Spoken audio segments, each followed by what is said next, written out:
একজন মায়ের কষ্ট নাকি আরেকজন মা বোঝে, এই কথাটা কতটা সত্যি আমি ঠিক জানি না। অনেককেই বলতে শুনেছি শাশুড়ি মাকে নিজের মায়ের মতন মনে করলে সব সমস্যার সমাধান হয়ে যায়।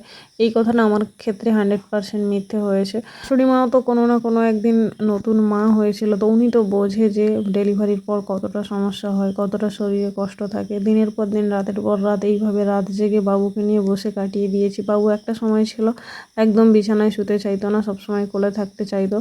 আমি দিনের পর দিন রাতের পর রাত ওকে এইভাবে বসে বসে নিয়ে কাটিয়ে দিয়েছি, কিন্তু শাশুড়ি মা কোনোদিনও এসে বলেনি যে আমি বাবুকে নিয়েছি, তুমি শুয়ে পড়ো বা রেস্ট নাও।